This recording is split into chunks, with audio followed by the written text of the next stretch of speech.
possesses two idiots like yourselves to teach 8-year-olds that the planet is doomed? The children are constantly bombarded with climate change. It is all over the news. It's our job to deconstruct it so that they can process it. Good for you. You deconstructed my little girl into a coma. Renata, look. That scene from the hit show Big Little Lies underscores a real problem, eco-anxiety. And research shows that stress over the environment and climate change is hitting kids especially hard. Joining me this morning over Skype is Dr. Roseann Capanna-Hodge to talk about this. Good morning, doctor. Good morning, Hermela. How are you? I'm great, thank you. Lovely to have you. I just want to start with the basics. What is eco-anxiety? Yeah, it's something that's coming into the consciousness of people, not just in America, but all over the world, because there are children as well as individuals that are experiencing a lot of anxiety about future climate catastrophes.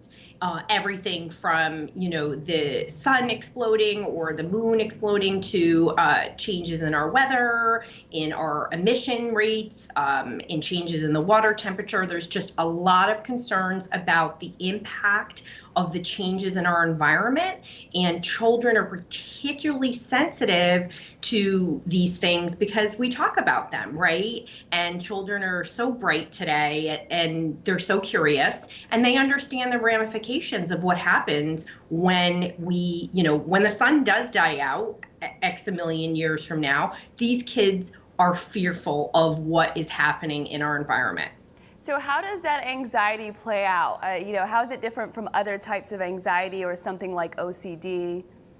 Yeah, so, anxiety is the same whether something is a real issue, like, you're, for a child, a loss of a grandparent or a pet or any of those things, as well as if it's something that's perceived, right? So with eco-anxiety, there's a bit of truth in this, right? These bright kids are picking up with, okay, we just had this massive catastrophe in the Bahamas where 70% of people have lost their homes and are underwater, and children understand that means people are not in their homes. And so that stirs up their own worries. So in terms of regular anxiety, it doesn't matter what the source is, anxiety is anxiety. What the difference is between anxiety and OCD is significant.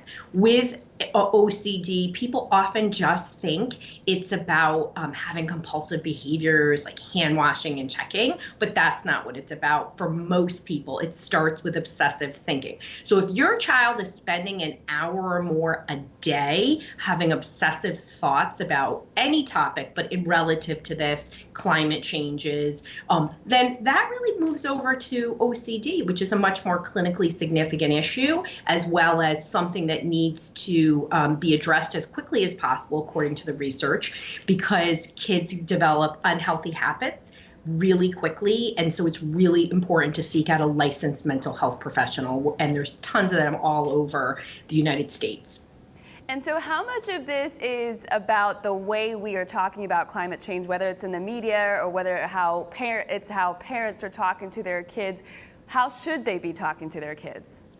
Such a great question, Hermela. So, as a mom of both a teenager and a 9-year-old, this subject actually came up this week with my own kid. And so what you want to do is you want to start with the facts, right? So anytime something's really sensitive, kids are smart. Again, they're picking up the facts. So start with the facts in a developmentally appropriate way. So this week, my 9-year-old asked me about when the sun was going to burn out. So he's aware of it. He's a real science kid. And I said, yeah, there's theories about that. And and I know my kid and I know how I can talk to him about it.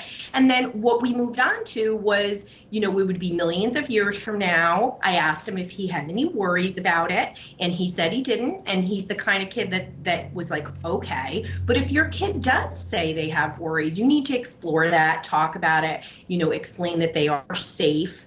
Obviously, this depends on whatever the situation is. If there's, fires in your community or there's things that are more relevant, there needs to be more regular check-ins, but also being careful not to feed into the anxiety. So assure safety, check in with them what their worries are. And if you ever feel like you're stuck, this is what a licensed mental health professional can do. They can really give you parent hacks to really support your child in the best way possible. And so have you seen the opposite of that, the opposite of the way that parents should talk to their kids? And what does that look like and what's the impact of that?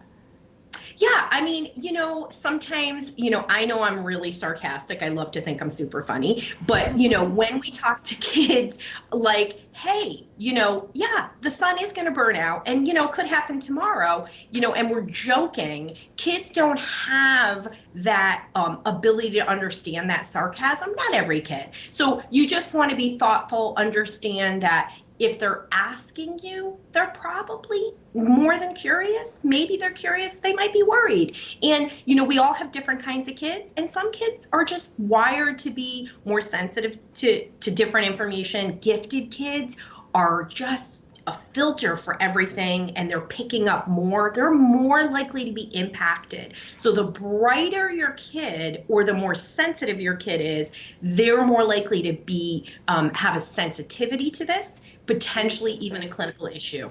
Very interesting. Well, this is a new concept, I think, for a lot of people. So thank you for shedding some light on it, Dr. Capanna-Hodge. We appreciate your insight. Thank you. Be well. Thank you. You too.